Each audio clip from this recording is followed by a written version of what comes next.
Бұл Присия баққа кіріш үшін қойондағы Толбай ауылынан рұқсат сарап, анан кейін кіріш керек екен. Бисмилля. Рұқсат бу баққа кіргенге? Вала рұқсат берді.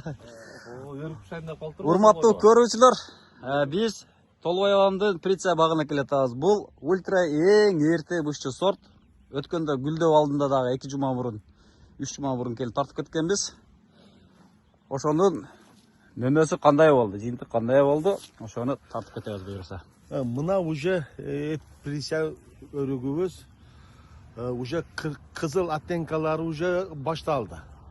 Куда каласа ушул апрель айынын аягыга бышып калат. Бакты мисалы, айланы мисалы басайлык дагы көрүүчүлөрүбүз бир түптүн эле жакшы саганын көрсөтүп атат дешпесиндер. Вот мына Присиялар. Мына бардыгы вид. Муну жеп көрсөк, мына корос ичинде катып калып тур, баягы данеги уже катып баштаптыр да.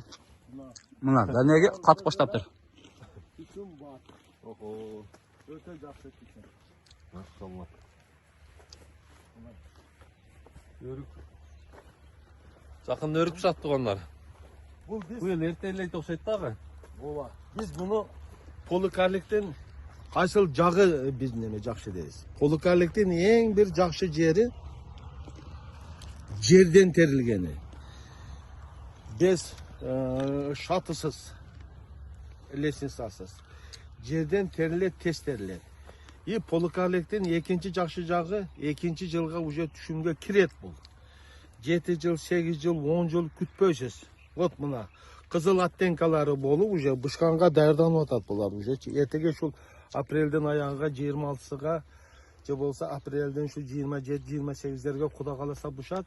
Бышкан учурда дагы сиздерге кайсыл учурда бышса, ошону көрсөтөбүз. Упаковкалары, теримчилери, алуучулар, кардалар менен канчадан сатылганын бардык сиздерге маалыматты беребиз. Үзбөм ака, бул пышып 280 сомдук өрүктү жеп коюп атамбы? мына сатабыз ака. Бардыгы да түшүм бар. Түшүм жок деген өрүк жок.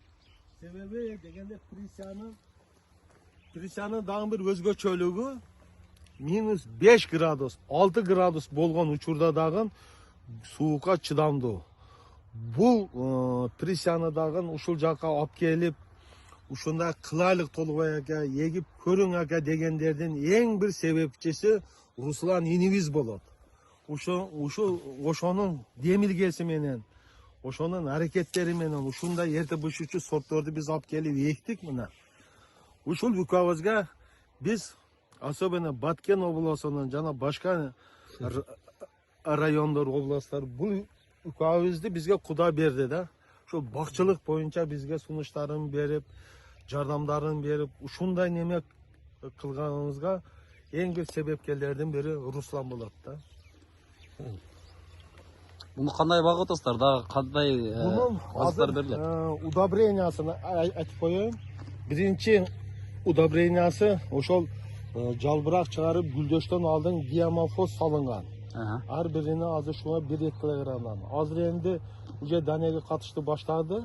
Эмгисинде данеге катыгандан кийин айтып коюш керек. Бунун дагы бир немеси бар, секрети. Бардык секреттердер өзү айтышынан немеси жок, бирок өзүбүздүн кыргыз элибиз үчүн биз айтышыбыз керек. Данеге катыгандан кийин астыга минеральный удобрениялар берилбейт буга. Данеге катыгандан кийин буга только жалбырактан удобрение витаминдерди беришибиз керек болгондар. Вот мына караңыздар, бардыгы да өрүк бөлдөй оттенка менен бөлдөй менде бышып атат уже. Буларды кыйыштырыпсыз а? 2 жумада бышат экен да мына. Кыйыштыргандарыңыз Кызарып баштады. Мына, Нормал. мына көктөбөй калса деле тамыры чыгып тур кайра. Буну Кыйыштырып уже көктөп калды. Бул албадыбы?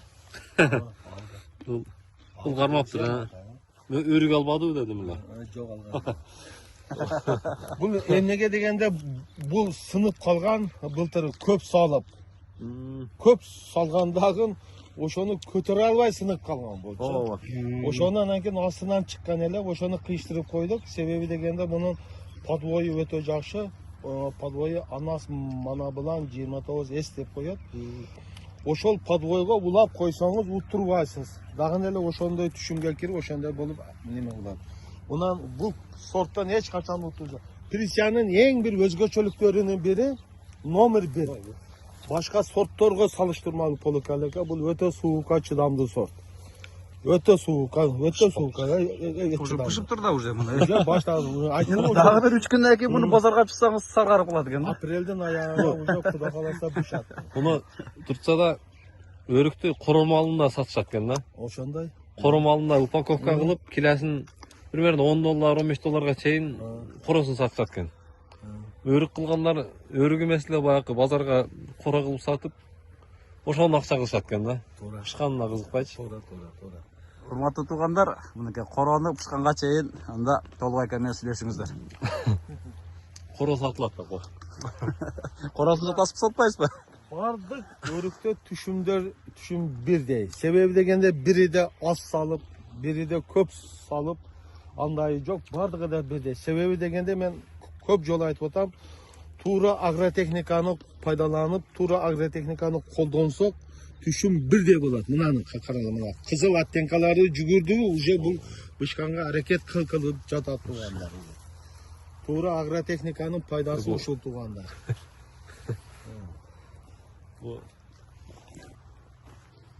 Күн чыкса бир 3 күндө бул уже суу жүгүрсө эле чоңоет да бир эми мындан буяка мына түс бере баштаптыр, саргарып, үстү кызарып баштаптыр мына. Бул 20 аппарат окшойт. 20 Быйыл 20 апрелге дагы 10 күн убакыт бар да. Уже баштады уже. Ран кайтарышты. Ран кайтарышты баштаптыр. Мына размери канча азыр? Мына 38 барбы? Я 30дан кичине чоңураак, 30-38. Килостан чоңураак да бирок. Жок, бир 35-36га барат го дейм. Уже ак, мына ак неме болуп баштаптыр да. Ох, мынака. Мына даняги катуу болуп калыптыр.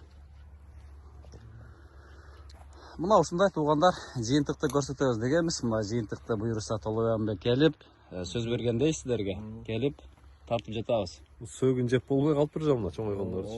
Сөөгү катып калыптыр. Емки кийинки немеси бардык немеси бышкан учурда дагы Бекболотду чакырабыз. Бышкан учурда терилгенini, ошо терилгенде катуулугуну көрөсүздөр, дамыны көрөсүздөр, канчадан кеткени, ар бир туп канчадан салынганын, ошондой бир гектардан канча киреше алганын бардыгын көрсөтөбүз. Иншалла ошо Кудайым жеткирсин, а? Туугандар. Буюрса. Бул көчөт азыр 10 килограммдан көп чыгат, а? Көп берет. О, бир шак деле мына мисалы. Мына шак Канча берет дейсиң ошо шак? 3-4 килога чейин бар да. Бул чоң эт да. Дагычы. Бир шак эле. Бир шакта 3 деле 2 берсин, 10 шак турса 20 килограмм берет да азырчы. Сөзсүз туура. Нерде вообще. Демек, 1 гектарда 660 түп бар. Анда көрөрмандар өзүңүздөр эсептеп чыгарып аласыздар. Демек, өрүк жөнүндө элибизге кандай кеңеш бересиз? Негизи элибиз биздин ушул ысык жерлер эрте бушуучу сортторго, ультра эрте бушуучу сортторго биз өтүшүбүз керек. Себеби дегенде эрте бушуучу сортторго өтсөк, суукка чыдамдуу сортторду. Дагы айтамыз, сорт тандооду билишибиз керек и агротехниканы билишибиз керек. Алардан да алдын туура көчөттү тандооду билиш керек и туура адамдан көчөттү алышыбызды билишибиз керек.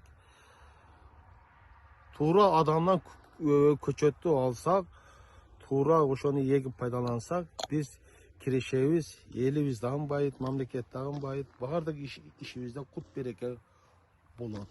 Ошон үчүн туура көчөттү тандоодо ошол туура агроном консультанттар менен иштешибиз керек. Ошолордун бири мисалы мына Руслан Икабыз болот. Ушуга дагы ыраазычылык. Кандай кылыш керек, эмне кылыш керек, постоянно байланыштабыз бизчи. Кечеси күндүзү менен байланыштабыз биз. Постоянно.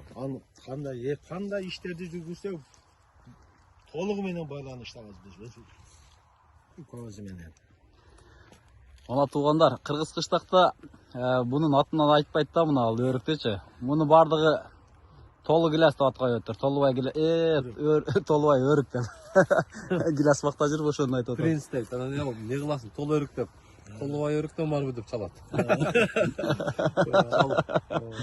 Кыргызстанда толубайган өрүгүнөн барбы дейт. Толубай өрүк деп. Мына Құда қаласа қорасынан ауыз дейдік. Тол дейм, же өрүк. Бұл азыр бұйырса қанша? 280-ден баштайбыз же 300-ден баштай беребиз бе? Құда қаласа бұл Сома. сорттар азыр бізде ерте пылса, Өзбекстан менен Тажикстандан біз ерте пылса, базардың ең алдығы болоттан ошол валовойлардын наркыга эле барып қалса Керек, керек деп ойлойм. 280-250ден кем сатылбайт деп ойлойм. Ошон үчүн айтып атпаймынбы? Ерте бушучу сортторго өтсөк, жакшы бааларга сатып алабыз. Күн ысыганга чейин сатып алабыз. Анан кийин полукарликтердеги жерден терип убагыбыз дагы үнөмдүү болот деп ойлойм. Урматтуу багбандар, сиздерге маалымат үчүн бул бак 3 жыл мурда тегилген, 4-жылбыраак жылы кетип жатат. Сорту Прица сорту. Жергиликтүү аты Толубай өрүк. Агротехникасын көрүп атасыздар, астында бир чөп жок. Агротехникасы туура жүргүзүлгөн. Суу канча жол суу бердиңиз? Суу азыр жаздан бери 2 жолу суу берилди. Жаздан бери мына 2 жолу суу берилди. Бул бак өзүн актады актай элекпи? Бул бак былтыры өзүнү актап бүткөн. Экинчи жылга актап бүткөн. Экинчи жылда биз бул жерден 1.200.000 саттык. Көчөттү дагы актады. Забор менен сетка менен тоскон узжан полностью актап бүттү. Энди бунан бул жага Кудай калса киреше. Иншалла, багыңызга берекесин берсин. Мына биз бактабыз. 2 жылда актаса, 3-чү жыл, 3-чү чүмөр аткан жыл дейми? Ооба. 3 толуп 4 кадам басты эми.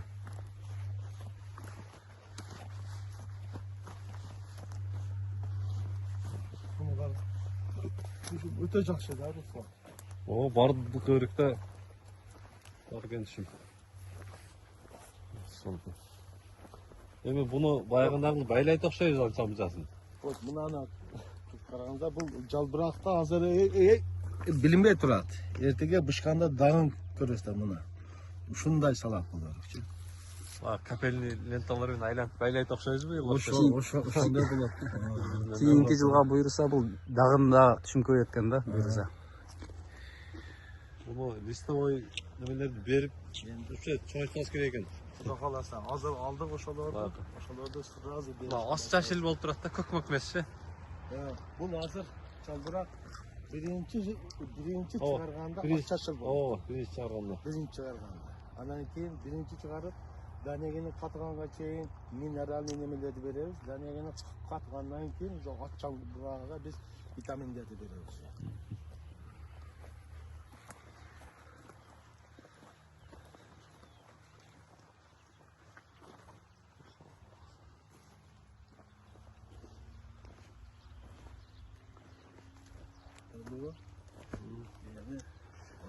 Урматтуу багбандар, мынакей Толубай бабамдын багында болуп чыктык. Толубай рахмат. Кудайым ишиңизге берекесин берсин. Жакшы сатып алыңыздар. Тынч аман болуңуздар. Урматтуу көрүүчүлөр, сиздер Бага Өстүрүү Кыргызстан каналы менен бирге болдуңуздар. Тынч аман болуңуздар, туугандар.